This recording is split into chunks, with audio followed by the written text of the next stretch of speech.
আসসালামু আলাইকুম প্রিয় শিক্ষার্থীবৃন্দ। আজকের এই ক্লাসটি সাজিয়েছি জোড় বিজোড় সংখ্যা নির্ণয় কিভাবে করব সেই বিষয় নিয়ে। এখানে একটি অঙ্ক দেওয়া আছে। এই অঙ্কগুলো এক্স এবং ওয়াই এটি অক্ষর আকারে দেওয়া আছে।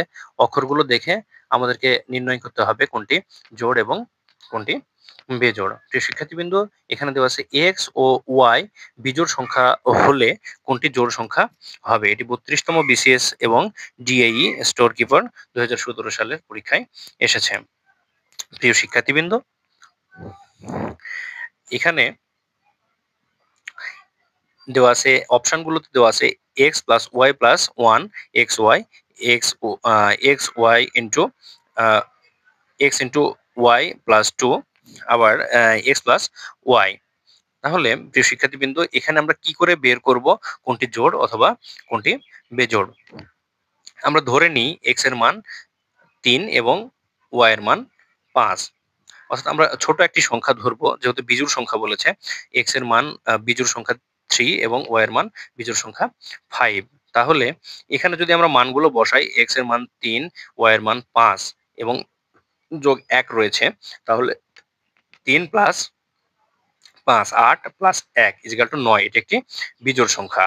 আবার এক্স ইন্টু ওয়াই, তাহলে এক্স এর মান হচ্ছে 3 এবং ওয়াই এর মান হচ্ছে 5, 3 5 15, 15 একটি বিজোড় সংখ্যা।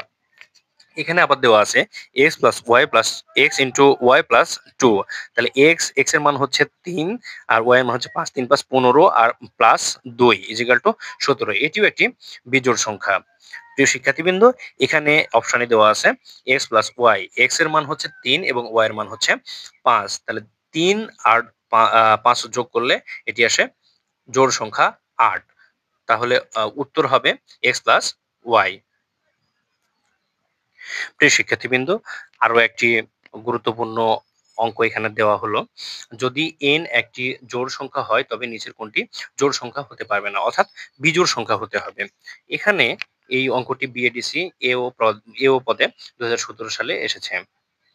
এখানে n একটি জোড় সংখ্যা, তাহলে n এর মান যদি আমরা 2 ধরে নিতে পারি, তাহলে 2 একটি জোড় সংখ্যা। প্রথমে অপশনে রয়েছে n স্কয়ার, তাহলে 2 কে যদি আমরা স্কয়ার করি তাহলে 4, এটি একটি জোড় সংখ্যা। আবার প্রিয় শিক্ষার্থী, এখানে দেওয়া আছে 3 ইন্টু n প্লাস 1 প্লাস ব্র্যাকেটের মধ্যে n প্লাস 1 প্লাস 3 দেওয়া আছে।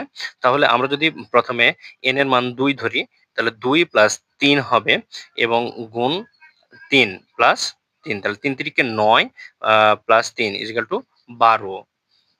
এটিও একটি জোড় সংখ্যা। আবার সি অপশনে যেটা দেওয়া আছে 2n প্লাস 2, তাহলে 2 ইন্টু 2, 2 দুগুণ 4 আর 2 6, 6 একটি জোড় সংখ্যা।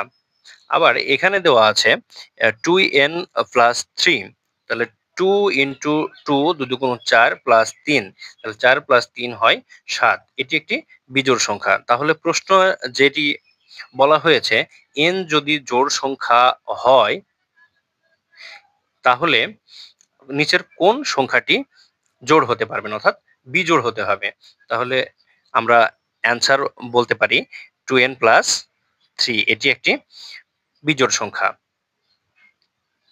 প্রিয় শিক্ষার্থীবৃন্দ, আরো একটি গুরুত্বপূর্ণ ম্যাথ এখানে দেওয়া হলো। m ও n বিজোড় সংখ্যা হলে নিচের কোনটি জোড় সংখ্যা হবে। অপশনগুলো দেওয়া আছে, আপনারা আহ, অঙ্কটি করার চেষ্টা করবেন এবং কমেন্টে উত্তর জানিয়ে দিবেন। আশা করি ভালো লেগেছে।